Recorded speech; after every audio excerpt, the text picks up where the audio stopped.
Hello, everybody out there in my social media group, and hopefully any newcomers that want to come in, by all means. I'm Larry Lazar, also known as Coach Larry. I always like to button up a little bit, not a lot. Anyway,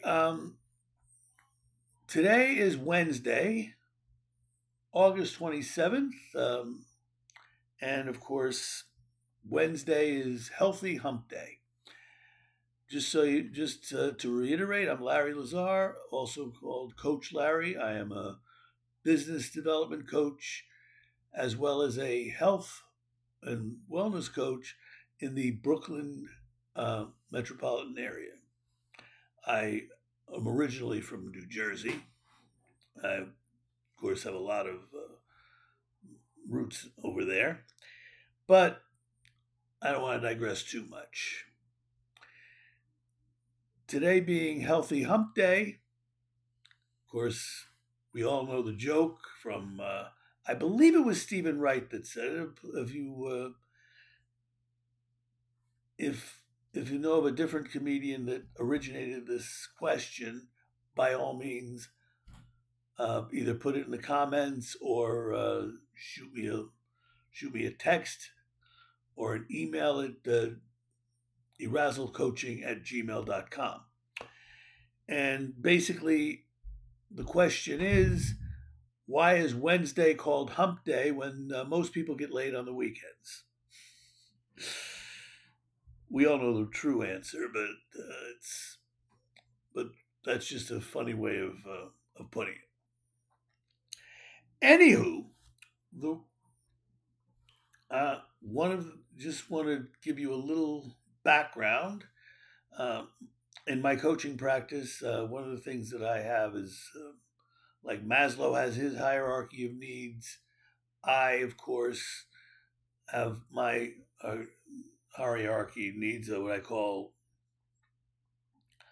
Coach Larry's need list. And basically, it's pretty much the same, but very simple. Physical health, mental health, emotional health, social well-being, spiritual, and of course financial. Even though I'm a business coach, I put the financial at the tail end. Why? Very simple. If you don't have the first five, the sixth isn't going to happen. How do I know this? Well, I can tell you a little story about a close relative of mine. He used to be in the bond industry. He was living high, loving life, making lots of money, and doing really well, spending as fast as he made it. Nice cars, beautiful house, expensive stuff with the kids, all these good things. Anyway, when it came down to the mortgage crisis, at the tail end of the Obama administration, going into the Bush administration, the Bush administration going into the Obama administration, they had, because it was Bush, then Obama, then of course Trump. Interesting to note that we always equate prosperity with the Republicans, yet Clinton brought a nice recovery during his presidency. I'm not advocating either party. Everybody's got their own. But what's interesting to note is that this relative of mine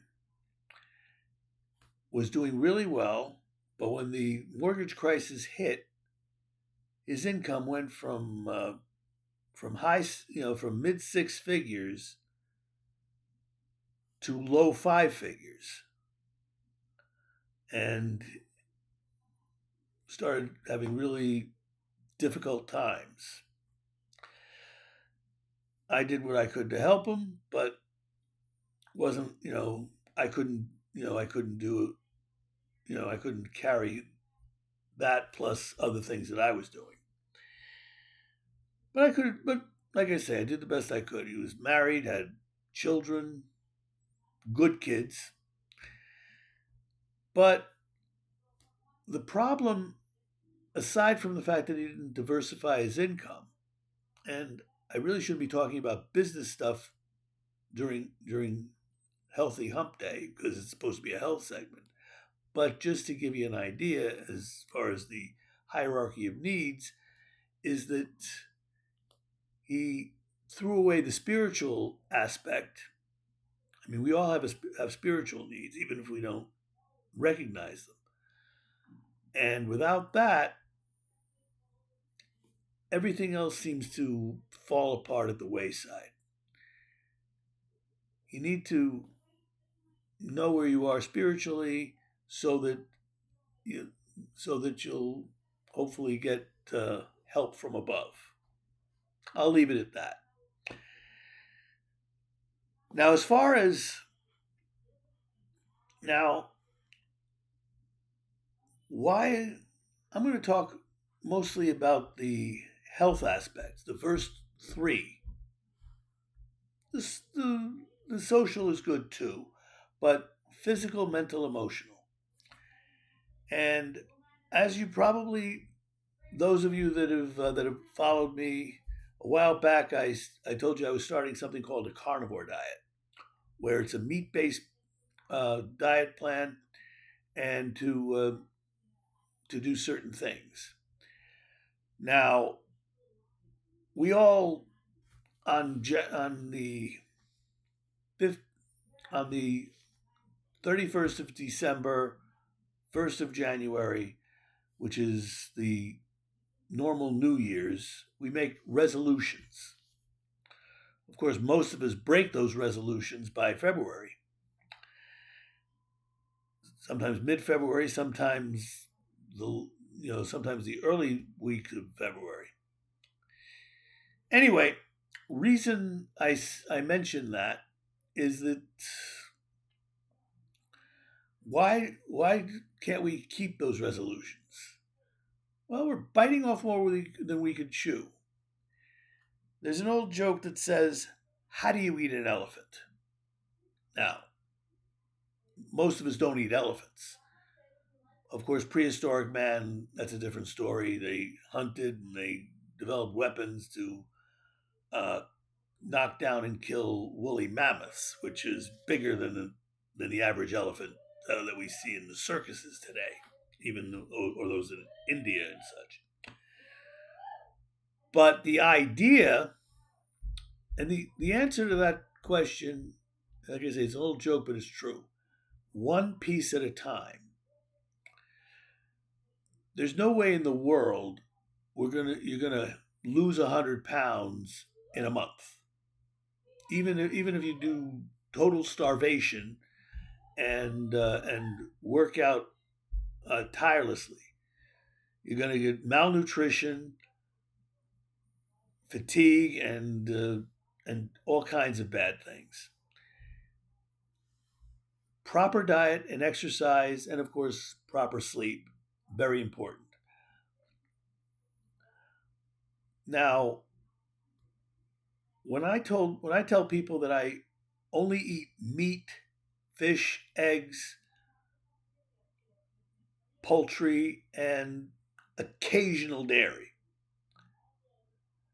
and of course, water and salt, people tell me that's dangerous because it's going to clog my arteries. But science has disproven that because there is no connection between dietary fat and cholesterol and heart disease.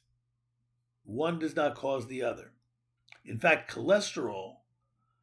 our bodies make more cholesterol than we are capable of consuming. And cholesterol, especially saturated fat, is actually good for us. Now, why do I say that? Well, yes, there is in clogged arteries, yes, there is cholesterol in there. But cholesterol, it turns out, is anti-inflammatory.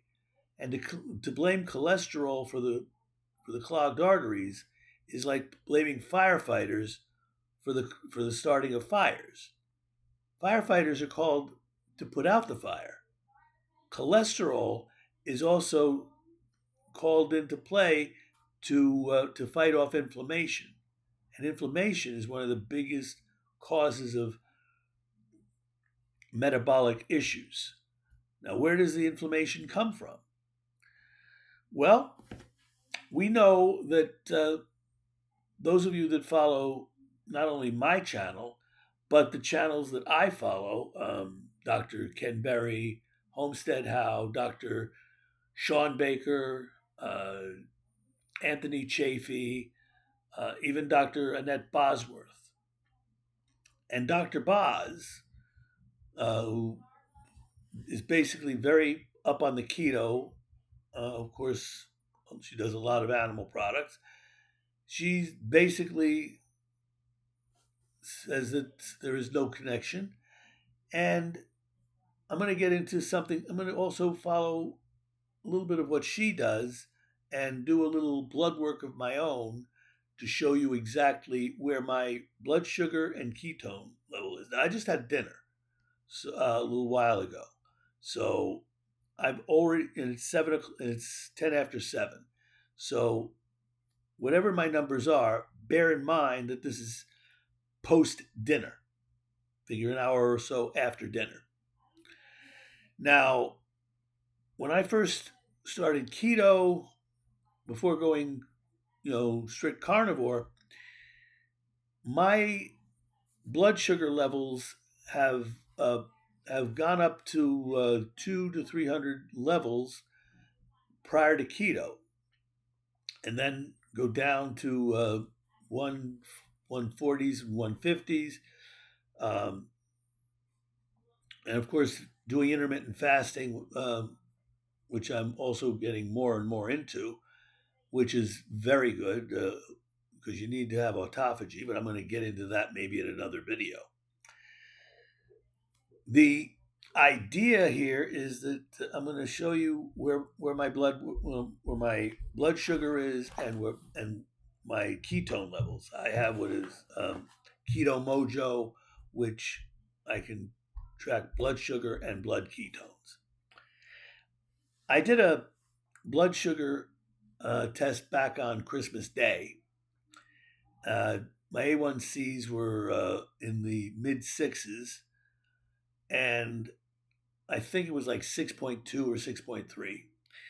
And a couple of weeks ago, it went down to 5.9. Now 6.2 and anything above 6 is already in the diabetic in the diabetic type 2 diabetes. Anything under 6 is pre-diabetes, except when you go to like 5.0, then it goes into the safe range, which is anything 5 and below is safe. But you don't want to go too low because then you go to hypoglycemia, and that's not good either. Sometimes I go on a bit of a sardine fast, if you will, where I have a day or two where I'm only eating like I had like 4 cans of sardines in a 2-day period, and that's pretty much it, except for water. And my blood sugar went down to like the mid 60s. Now that helps with the A1C. It's over long term, but you don't want it to go too low. Optimal is 80. And I've actually seen a few times in the past times in the past month where it actually was in the 80 range. I'd be happy under 100. Now, as far as before I started carnivore, it was up in the 140 range. Now, unfortunately, the medical profession, I'm not a doctor. I'm not a doctor. I'm a coach. But but I'm a guy with some common sense. And I know certain things about diabetes that tells me that the that type 1 diabetes is insulin dependent. And when they came up with insulin and insulin injections, that's primarily and only should be for type 1 diabetics. Why? Because the pancreas is making little to no insulin, which means that any blood sugar spikes is not being addressed because the purpose of insulin, one of the purposes, is to take the blood sugar and move it into the cells to feed the mitochondria. I'm not going to get into too much nerdy stuff that you can learn about from the doctors that I listed earlier. Dr. Ken Berry, Dr. Anthony Chafee, Sean Baker, and even Dr. Boz, and a few others. And of course, there's also Homestead Howe. He's not a doctor, but he's doing this documentary on the proper human diet, and I would definitely recommend checking his channel out as well. Um, amazing stuff that I've learned by following these doctors, and of course, there's Dr. Jason Fung, who is a nephrologist out of Canada, and he talks a lot about intermittent fasting and the power of fasting. And he also wrote a couple of books that talks about why fasting is important and how it can help. And we can talk about autophagy on another healthy hump day. The idea here is that we are a species of carnivores. A proper human diet is primarily animal based, and having meat protein, uh, some say it's going to hurt your kidneys. The kidneys are meat proteins. Sorry to say that. And the brain also is 60 to 80% cholesterol. And if cholesterol was bad for us, why is it being manufactured both in the brain and in the rest of the body if it's so bad? Answer is it's not. It's actually preventing infections. It's preventing inflammation. There's so many good things about cholesterol. Now, there are certain things about, you got to be careful with cholesterol too. LDL versus HDL and VLDL. Just counting the LDL is not really a very good indicator because it's particle sizes. The big and fluffy LDL, which is what statin drugs try to take away, which is the good LDL, because they can't get to the bad LDL, which is the small, dense crystals that will go into the arteries and give you problems. So with that, you got to be very careful. Now,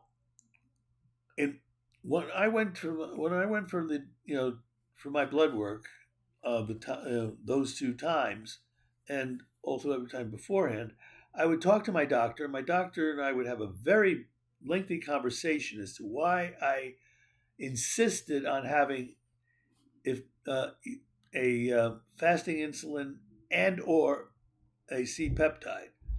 Now, I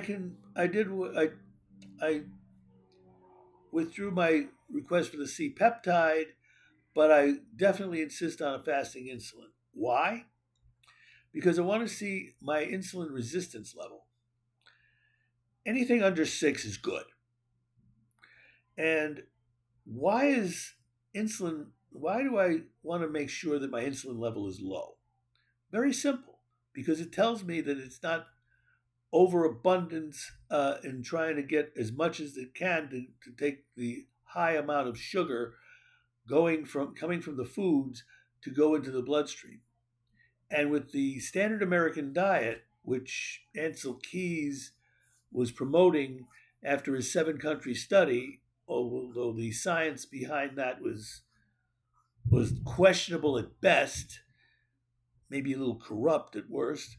Um, the initial amount of the total number of countries that he was going to put into it was 22, but 15 of those countries disproved what he was trying to do. Now, true science means that you come up with a hypothesis and you do what you can to disprove the hypothesis. If you can't disprove it, then it can go in as fact. However, in his case, he had money at stake, he had a reputation at stake, and he wanted to prove that saturated fat and cholesterol were the bad guys. Fact is, the bad guy is the sugar and the starches. Now, as a result, there was back in the early 70s and prior, a lot of the processed foods, and I'm going to go into the cakes, cookies, and candies like Hostess cakes, like ring dings, and all these things. Hostess cakes, Reese, Fig Newton, Nabisco products.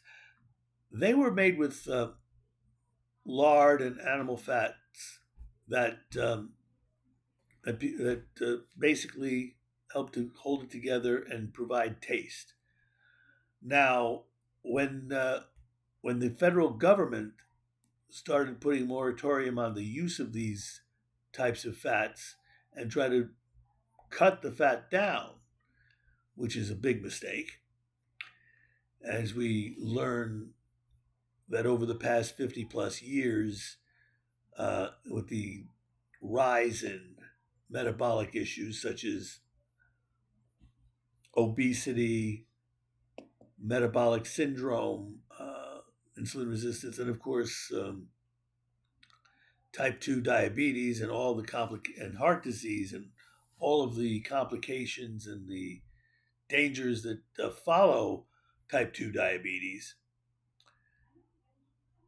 we see that even if you look at the older movies, people were much slimmer, much in better physical shape. They even looked better than the actors in the modern day movies. There was less fat on their bodies because they were fat adapted, and they weren't eating quite as many carbs, not quite as many processed foods. Now, I can get into a long diatribe of what the processed food industry about the processed food industry. But suffice it to say, what we have is an epidemic that has been perpetrated by mainstream media and, of course, big food and big pharma. Now, as a religious Jew, as I am, as you can see by my yarmulke,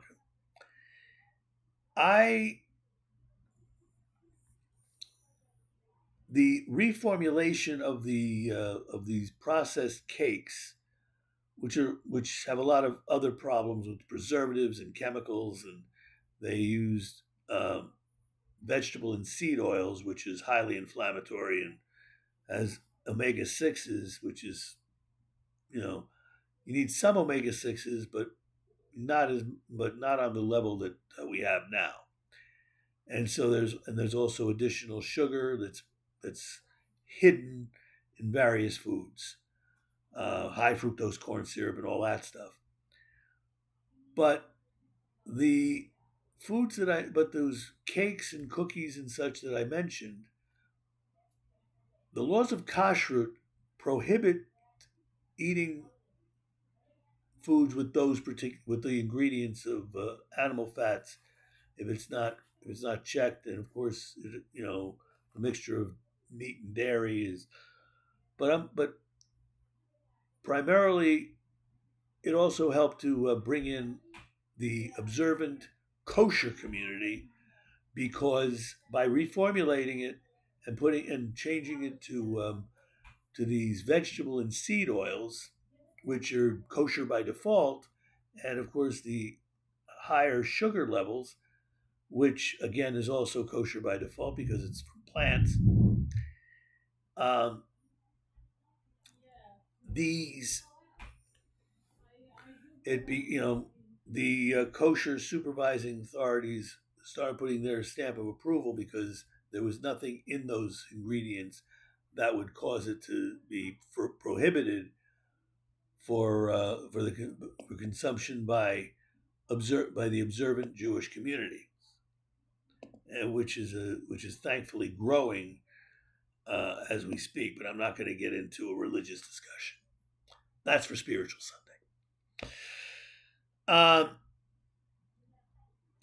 what's interesting about this is that yes, there and people who become fat phobic, and as a result, they've been saying that fat's bad for you.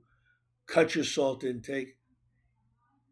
If you go into the hospital and you need to have an IV and you can't eat or drink, they give you an IV of they give you a liquid IV, and they have to put in saline, which is salt. So salt is necessary for the human body to live. Okay? And as I remember from a few of the videos from Dr. Ken Berry, there is no such thing as a essential carbohydrate. Essential means that you need this macronutrient to live, and there's no such thing as an essential carb. In fact, the minimum number of carbs that one needs to live is 0. But we do need to have a certain level of glucose in our bloodstream in order to live and be healthy. And that's usually 80 milligrams per deciliter, which is like maybe a teaspoon throughout the whole body. Why is it that, with the standard American diet, it's 300 to 600 grams of carbs per day, or even more, because you got cereal, toast, pancakes or waffles, or sometimes both. Eggs, very little carbs. Uh, Sausages, no. Cheeses, and putting in skim milk. Number one, skim milk doesn't really taste that good, and it's not the fat that makes you fat. It's the sugar that makes you fat. And the problem with most dairy, especially pasteurized milk and dairy products, is the lactose. People become lactose intolerant. We're the only species I know of that drinks milk from another species into adulthood with with coffee or tea and milkshakes, ice creams, and all that kind of stuff. Yogurt, cheeses, of course, but cheeses, there's different things with cheeses. And don't get me wrong, I love cheese. I love dairy, but I try to limit my dairy consumption to a little bit in the mornings, and that's it. Um, what's the thing is, though, we need to have something. But the thing is that with the carnivore diet, when I told a Rebbitzin I was having a lunch at her and her husband's home, a rabbi that I'm very very friendly with and very fond of the family. And I told him I just except I don't eat plants. I try to steer clear of plant foods and only eat meat, fish, poultry, eggs, and occasional dairy, and of course water and salt. And Rebbetzin says that's dangerous. People think it's dangerous because we've been taught wrongly that that it's dangerous to have saturated fat, and cholesterol is bad for you, and salt, of course, raise your blood pressure. But since I went on this kind of a diet, my blood pressure actually dropped from the 200 over 140 down to respectable levels. Sometimes I even bring it down to like 100 over 70. I've seen it down that low, and and it's because I watched the diet and I've gotten more active, where I'm able to take walks, do a little exercise at home.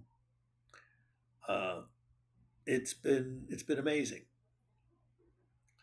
Now, one of the things that Dr. Boz does on her podcasts, and I think I'm going to start doing that as well, is she does a public test of her blood uh, blood glucose as well as her ketones. Now she has two monitors, one for ketones, one for blood glucose. I just have one, and that's the Keto Mojo. I don't get paid by Keto Mojo for promoting the product. I just use it, and I like it. All things considered. So I'm going to do a blood test. Now, bear in mind, I just had dinner about a little over an hour ago.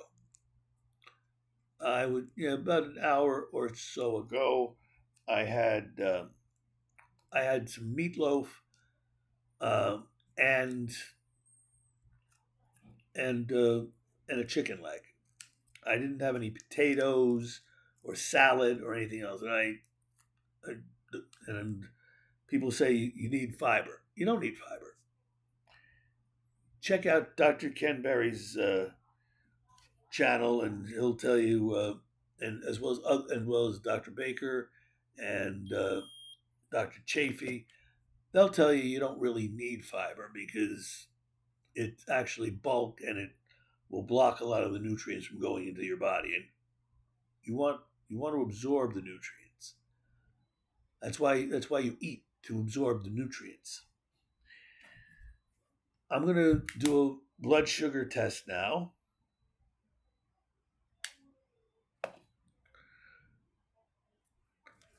And I'm not going to show you my blood. I'm going to show you the number. And here we go. Ooh, 119. Well, this was still after dinner, and my guess is that the now that's a lot better than 140.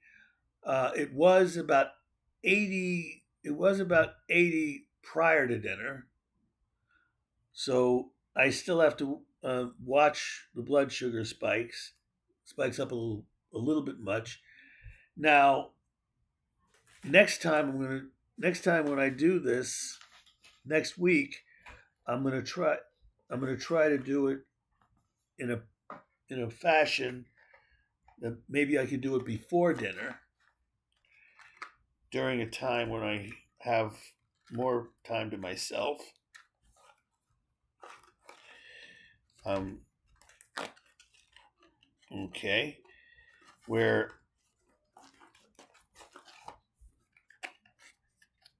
and the reason I say that is that the meatloaf had certain things in it that are not healthy. Most people think that you need breadcrumbs for a good meatloaf. That's not the case. You can have a good meatloaf and just mix in the eggs and maybe season it a little bit, but not so much. But not so much in the breadcrumbs. I think the carbs in the breadcrumbs is what did me in. Now I was in amazing ketosis earlier, but because of my, and of course the meatloaf also had tomato sauce.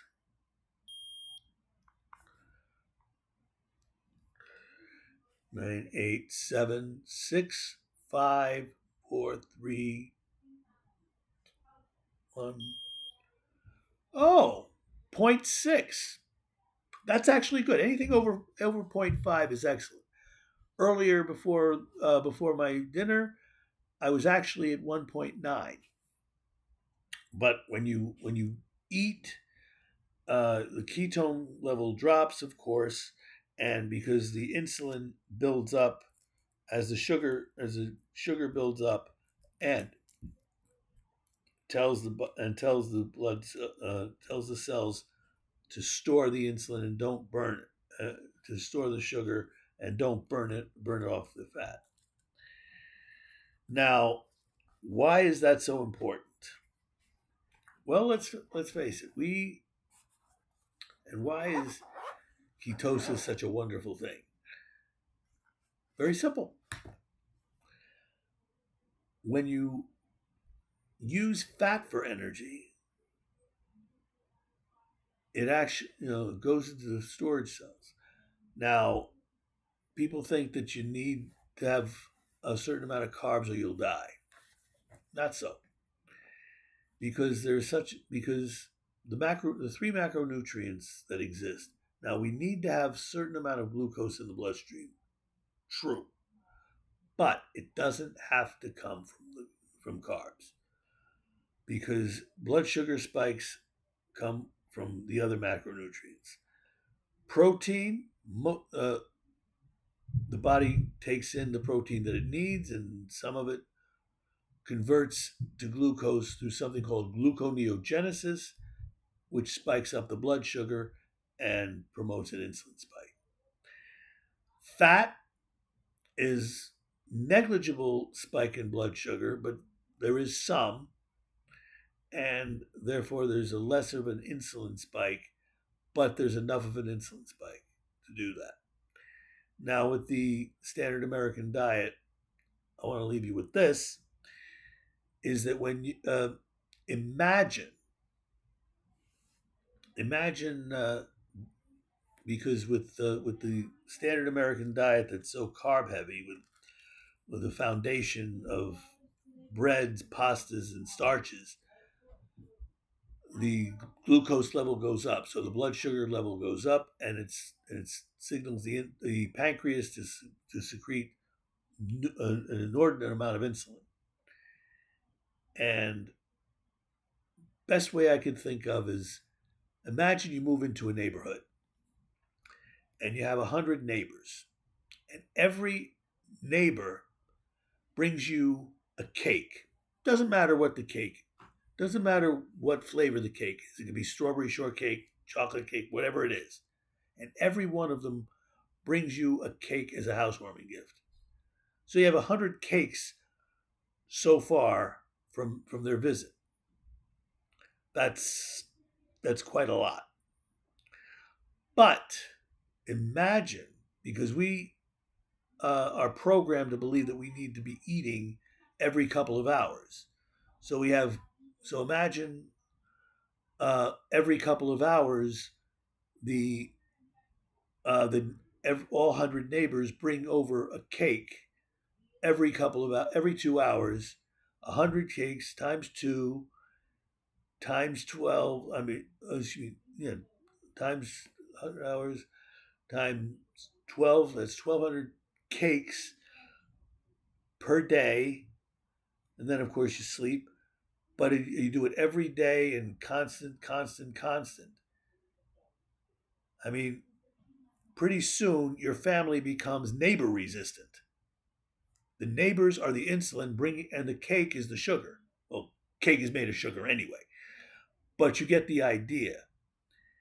Insulin resistance because you get because your body is increasing the number of carbs that is being taken in, and as a result, you're busting at the seams. So of course, but the sugar has to go someplace, so it goes into cells around the vital organs. That's why kidney problems occur, fatty liver disease, NAFLD, non-alcoholic fatty liver disease, um, your blindness, you get heart disease, heart attack, and yet, and and what they're doing is they're treating symptoms and not addressing the real problem. And the real problem is the diet and lifestyle that we've been growing accustomed to. Now, this has been a long broadcast. If you like what you see, if you have some, by all means, press the like and press the like button and subscribe. And and if you want to, and if you have any suggestions of different things, either for Healthy Hump Day or Motivational Monday, where I talk more about the business aspect of my practice, or of course Spiritual Sunday, by all means, because I do on the weekends I guess you could say I'm the weekend rabbi in a nursing home, in a Jewish nursing home. So but I can't call myself the carnivore rabbi because, let's face it, that title has already been taken. And he's a good guy, from what I've seen on his channel. So all I can say to you guys is stay powerful. If you like what you hear, like what you see, by all means like and subscribe and shoot a comment. I'll be more than happy to respond and of course be more accessible on those days when I'm doing my broadcasts. You'll Whether you see me on Facebook, uh, Instagram. I'm not sure about Instagram, but certainly Facebook, LinkedIn, um, probably Instagram, and of course YouTube. Anyway, whatever platform you're watching me on, check it out. And like I say, like and subscribe. There's a few suggestions that I have that you can go into the show notes. Thank you. Stay powerful.